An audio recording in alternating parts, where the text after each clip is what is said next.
মেহেকের সাথে কৃপানের বিয়েটা বন্ধ করার জন্য গীতা অগ্নিজিৎ মুখার্জির বিরুদ্ধে পাল্টা চাল দিল। হ্যাঁ বন্ধুরা, আপনারা ঠিক এমনটাই দেখতে পাবেন গীতা এলএলবি ধারাবাহিকের আজকের পর্বতে।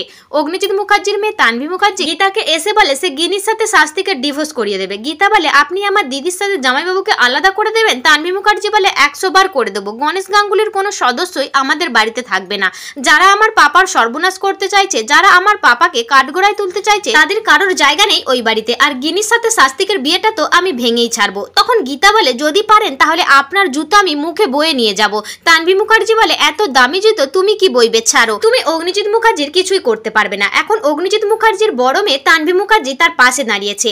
এখন আমার 3টে টার্গেট, এক হচ্ছে গিনির সাথে শাস্তিকের ডিভোর্স আর মেহেকের সাথে কৃপানের বিয়ে। 3 নম্বর হলো গীতা, আদালত থেকে তোমাকে টেনে হিচড়ে বের করে একটা সস্তার জীবন ফিরিয়ে দেবো, ঠিক তোমার বাপের মতো। তখন গীতা বলে আইনটা আপনার বাপের কেনা নয়, আমি আপনাকে 3টে টার্গেট দিচ্ছি, আপনাকে কোনো টার্গেটই আমি পূরণ করতে দেব না। অন্যদিকে দেখা যায় মেহেক কৃপানকে তাদের বাড়িতে দেখে বলে তোমাকে এই বাড়িতে ঢুকতে কে দিয়েছে। তখন কৃপান ব্যানার্জি মেহেকের হাতটা ধরে তাকে একটি আংটি পরিয়ে দেয়। মেহেক বলে এটা তুমি কি পরালে? তখন কৃপান বলে এঙ্গেজমেন্ট রিং। তখন মেহেক কৃপানকে ঠাটিয়ে একটা চড় মারে আর বলে তোমার সাহস হয় কি করে আমাকে রিংটা পরানোর?